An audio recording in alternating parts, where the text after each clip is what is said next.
Bullying Facts and Figures by Casey Brannick and Ellen Rosati. Bullying refers to a social process in which a child or adolescent exerts power or influence over another student in a negative manner to achieve a desired effect or outcome. According to the text, bullying is an extreme form of peer aggression in which the more powerful student repeatedly and deliberately harms and intimidates one or more vulnerable peers. Bullying can occur in multiple ways, such as physical, social, or emotional. Bullies and victims are at an increased risk for later mental health and association with antisocial conduct. Bullies and victims suffer negative mental health outcomes years after bullying. Bullies are more likely to experience conduct problems, develop a dislike for school, bring weapons to school, and appear in court for delinquency. Victims are more likely to report negative physical symptoms such as headaches and stomachache. Victims also have a higher likelihood of poorer health. Common effects on victims are chronic anxiety, depressive reactions, increased school absenteeism, feelings of loneliness, and increased risks of suicide. Victimization has also been linked to high-profile school violence incidents and also poor academic performance. 75% of students admit to being involved in bullying in their previous academic year of school. Approximately 25% of elementary school students in the United States engage in or are victims of bullying, and bullying is on the rise. One type of aggression is relational aggression. Examples of relational aggression are spreading rumors, excluding, telling lies, and engaging in acts which would ruin a peer's reputation. Relational aggression can take place where certain peers, circles, or cliques bully other peer groups. Another type of aggression is mock aggression.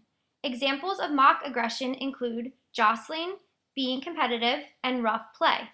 Although the intention is to have fun together, children involved in mock aggression behaviors tend to be linked to later bullying behaviors.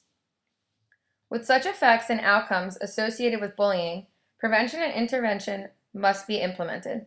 Schools have the opportunity to implement these bullying prevention intervention programs.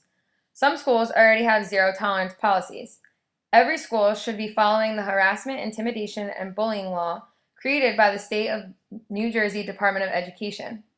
Every school should strive for a positive school climate and use an intervention or program that would follow a whole school approach. Since bullying is a product of our social environment where peers interact, it is really important to consider all of the above. There are many cognitive behavioral interventions for bullying. One is the ALWIS Bullying Prevention Program. This confronts peer bullying by strengthening the supervision of children who bully. It also implements consistent, non-hostile discipline for children who bully. It decreases social isolation among children who are bullied. And this program enlists student and adult bystanders and confronts bullying when it occurs. Another program is Bully Busters. This is focused on kindergarten to middle school students. One elementary school experienced a 40% reduction in mean scores for aggression with implementation of the program. Finally, Steps to Respect.